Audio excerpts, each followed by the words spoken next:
Hello అండి, నా పేరు doctor Suma, consultant 39 fertility centre Vijayawada.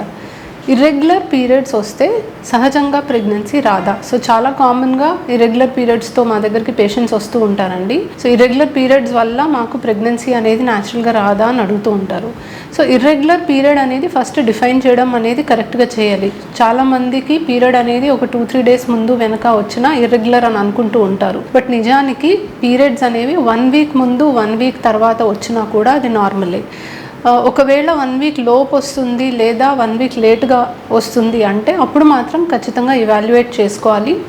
కొన్ని హార్మోనల్ ఇంబ్యాలెన్సెస్ ఏమైనా ఉన్నాయా చూడాలి, స్కానింగ్ చేసుకోవాలి, కారణం ఏంటి అనేది తెలుసుకొని దానికి తగ్గట్టుగా ట్రీట్మెంట్ అనేది తీసుకోవాలి. సో రెగ్యులర్ సైకిల్స్ వచ్చే వాళ్ళకి ఎవ్రీ మంత్ కరెక్ట్ టైంకి అండం పెరిగి విడుదల అవుతుంది కాబట్టి ప్రెగ్నెన్సీ ఛాన్సెస్ అనేవి బెస్ట్ ఉంటాయి.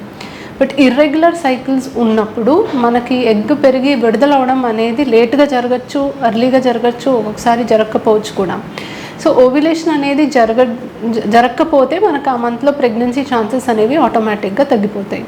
సో ఇర్రెగ్యులర్ పీరియడ్ ఉంటే మీకు న్యాచురల్ ప్రెగ్నెన్సీ రాదు అని అయితే కాదు, కాకపోతే రెగ్యులర్ సైకిల్స్ వచ్చే వాళ్ళతో పోలిస్తే డెఫినెట్లీ ఇర్రెగ్యులర్ పీరియడ్స్ ఉన్న వాళ్ళలో అవకాశం అయితే తగ్గుతుంది.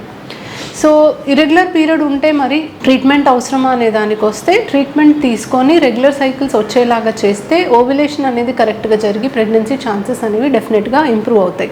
సో ఇర్రెగ్యులర్ సైకిల్స్ ఉన్నవాళ్ళు డాక్టర్ని ఒకసారి సంప్రదించి ప్రాబ్లం ఏంటో తెలుసుకొని తగ్గట్టుగా ట్రీట్మెంట్ తీసుకొని ప్లాన్ చేసుకుంటే త్వరగా ప్రెగ్నెన్సీ అందే అవకాశం ఉంటుంది. Thank you.